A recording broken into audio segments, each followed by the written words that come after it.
여러분 안녕하세요. 신PD입니다. 어떻게 귀공사만은 잘 보셨나요? 갈수록 흥미진진하고 예상치 못한 전개가 이어지고 있는데요. 이번 회차에서 인상적인 장면은 팔척귀의 거대한 모습이 일부 공개된 점도 꽤 흥미롭더라고요. 그리고 팔척귀와 여리의 대결 장면도 남은 회차를 더욱 기대하게 만들었죠. 팔척귀가 어린 원자의 몸속에서 빠져나오는 장면 등등 아주 재밌었던 회차였습니다. 자, 그럼 이번 회차 주요 줄거리 리뷰와 약간의 예상을 해볼게요. 지금 시작할게요. 어두운 밤, 풀벌레 소리 사이로 울려 퍼지는 여리의 목소리.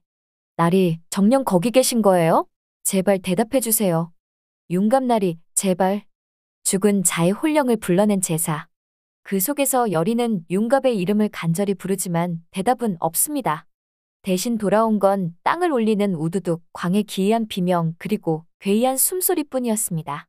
광, 즉 어린 원자에게 벌어진 변화는 명백했는데요.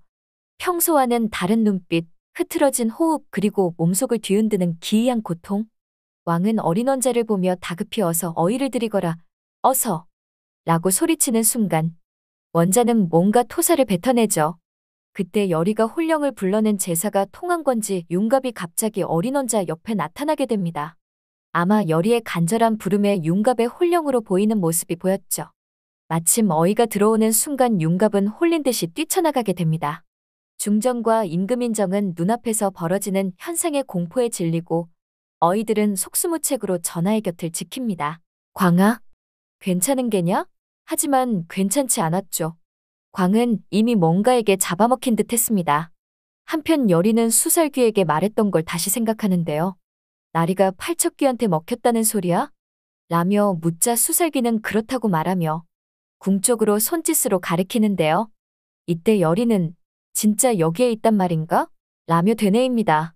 그 순간 먼발치로 윤갑이 허겁지겁 뛰어나오는 모습을 발견하고 여리는 그쪽으로 달려가게 됩니다. 하지만 윤갑은 팔척귀에 사로잡힌 혼령의 잔재였죠. 윤갑을 향해 달려가던 그때 짙은 죽음의 냄새를 맡게 됩니다. 이리 지독한 선 처음이야. 그때 처음으로 팔척귀의 모습이 잠시 보이게 되는데요. 마치 도깨비를 연상시키는 거대한 괴물이었죠. 팔척귀의 거대한 손이 윤갑 혼령의 목덜미를 잡는 모습을 목격하는데요. 굉장히 기이하고 충격적인 장면이었습니다. 팔척귀는 단순한 악귀가 아니었습니다. 그 존재는 혼을 먹고 단순히 목숨을 앗아가는 것이 아니라 혼 그 자체를 삼켜 산자와 죽은 자의 경계를 무너뜨리는 존재였죠. 여리는 결국 윤갑이 팔척귀에게 완전히 먹힌 존재라는 걸 인정하게 됩니다. 강철이는 여리에게 경고하죠. 너도 윤갑놈처럼 혼까지 먹히고 싶냐?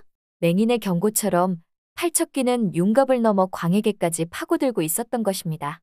한편 궁 안에서는 더 섬뜩한 일이 벌어지는데요.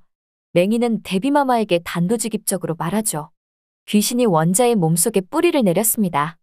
그 숨통을 끊지 않으면 빠져나오지 않을 것입니다. 이 말은 곧 왕세자인 광을 죽이라는 명령이었습니다. 하지만 더 섬뜩한 건 대비의 표정. 이제 와서 겁이 나시옵니까? 정녕 원하시는 것이 아니었사옵니까? 라며 맹인술사는 대비에게 직설적으로 얘기하죠. 대비는 역정을 냈지만 그 말을 부정하지 않는 모습.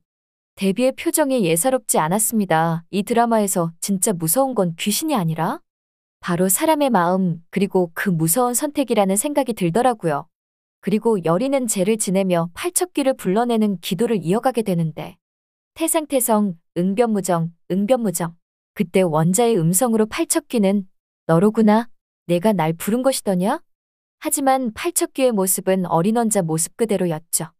여리는 이리도 작고 어린아이를 참 염치도 없는 악귀다 라며 생각하는 순간 팔척귀는 내가 날 불렀느냐 물었다. 그때 여리는 기지를 발휘하며 팔척귀에게 이렇게 말하죠. 제 몸주신이 되어주신다면 지극정성으로 모시겠나이다. 여리는 우선 어린 원자의 몸에서 팔척귀를 벗겨내기 위해 팔척귀가 도망가지 못하도록 귀신이 가둘 수 있는 금줄을 치며 팔척귀와 대결을 하게 됩니다. 위험한 순간 강철의 도움으로 팔척귀는 어린 원자의 몸에서 빠져나오지만 어이없게도 팔척귀는 임금인정의 몸속에 들어가게 되며 사마의 막이 내렸습니다. 자, 여러분은 어떠셨나요?